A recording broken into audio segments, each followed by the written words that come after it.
இன்றைய இன்றைய ஜீவ ஜீவ அப்பம் அப்பம் தேவனுடைய வார்த்தையானது ஜீவனும் வல்லமையும் உள்ளதாயும் இருபுறமும் கருக்குள்ள எந்த பட்டயத்திலும் கருக்கானதாயும் ஆத்மாவையும் ஆவியையும் கணுக்களையும் ஊனையும் பிரிக்கத்தக்கதாக உருவ குத்துகிறதாயும் இருதயத்தின் நினைவுகளையும் யோசனைகளையும் வகையறுக்கிறதாயும் இருக்கிறது.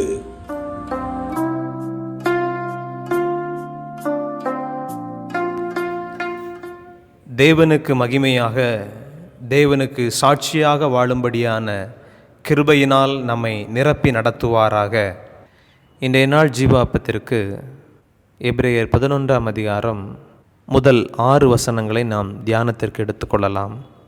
இந்த வேத வசனங்களிலே இன்றைய நாள் தலைப்பாக நற்சாட்சி பெற்றவனாய் நான் வாழ என்கிறதான தலைப்பின் கீழ் நாம் தியானிக்கலாம். நம்முடைய கிறிஸ்தவ வாழ்க்கையில் விசுவாசம் என்பது மிக அவசியமான ஒன்றாக இருக்கிறது. அந்த விசுவாசத்தின் மூலமாகத்தான் நாம் நற்சாட்சி பெற முடியும் என்கிறத இந்த வேத வசனங்களின் மூலமாக இன்றைய நாளில் நாம் கண்டுகொள்ள முடிகிறது.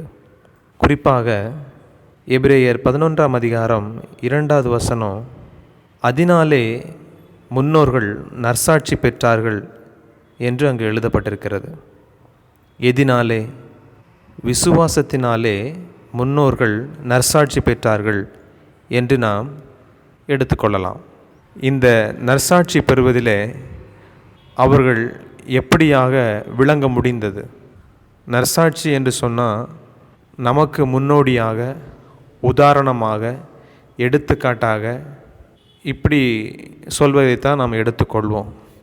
அவர்கள் நற்சாட்சி பெறுவதற்கு தேவனை சார்ந்து தனக்கு முன்பாக இருக்கிறதான ஒவ்வொரு காலகட்டங்களையும் தேவனை நம்பி ஒரு நிச்சயத்தன்மையோடு வாழ்ந்ததின் பிரயாசமும் வாஞ்சையும் தான் அவர்களை நற்சாட்சியாக மாற்றினது.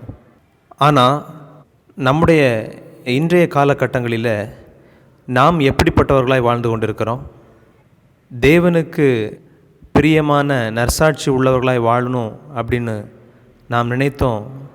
நம்ம வாழணும்னு சொன்னால் விசுவாசத்தில் மிகவும் வலிமை உள்ளவர்களாய் காணப்படணும். அதில் ஒரு வைராக்கியமாய் நான் காணப்படணும். இன்றைய நாட்களில் நாம் அப்படிப்பட்டவர்களாக இருக்கிறோமா?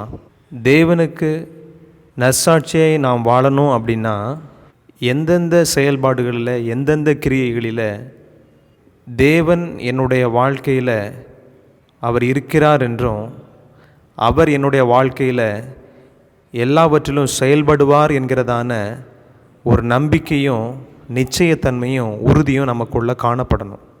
அதைத்தான் நம்முடைய வேதாகமமான கண்ணாடியானது நமக்கு முன்பாக அநேக சாட்சிகளை வைத்து கொண்டிருக்கிறது. இன்றைய நாட்களில் இப்படிப்பட்டதான சாட்சிகள் நமக்கு முன்பாக இருக்க நாம் இவற்றிலெல்லாம் மிகவும் குறைவுள்ளவர்களாகவே தான் வாழ்ந்து கொண்டிருக்கிறோம். காரணம் என்னென்னா, எந்த ஒரு செயல்பாடுகளிலும், கிரியைகளிலும், பிரயாசங்களிலும் உடனே நடந்து விடணும், நம்முடைய உள்ளங்களிலே எழும்புகிறதான ஆசைகளும் இச்சைகளும் நிறைவேறிவிடணும் என்கிறதான அந்த தேவன் விரும்பாத, அங்கீகரிக்காத எண்ணங்களினால தான் அந்த நற்சாட்சியம் பெற முடிகிறது இல்லை. இன்றைய நாட்களில் நாம் தேவனுக்கு விருப்பமான நற்சாட்சி உள்ளவர்களாக வாழ வேண்டும் என்று சொன்னால் நம்மிடத்தில் ஒன்று காணப்படணும். என்ன அப்படின்னா, நாம் முழுவதுமாய் தேவனை சார்ந்து தேவன் என்னோடு கூட இருக்கிறார் என்றும் தேவன் என்னுடைய வாழ்க்கையில் செயல்படுத்துகிறதான கிரியைகளிலே நாமும் இணைந்து செயல்படுவோம் என்கிறதான ஒரு நம்பிக்கையும் உறுதியும் நம்முடைய வாழ்க்கையில் காணப்படணும். இன்றைய நாட்களில் இப்படிப்பட்டதான நற்சாட்சிகளை பெற தேவனுக்குள் நாம் வாஞ்சிப்போம், விருப்பப்படுவோம். தேவனுக்குள் பிரயாசப்பட்டு வாழ்வோம். தேவன் நம்முடைய வாழ்க்கையை ஆசீர்வதித்து நடத்துவாராக.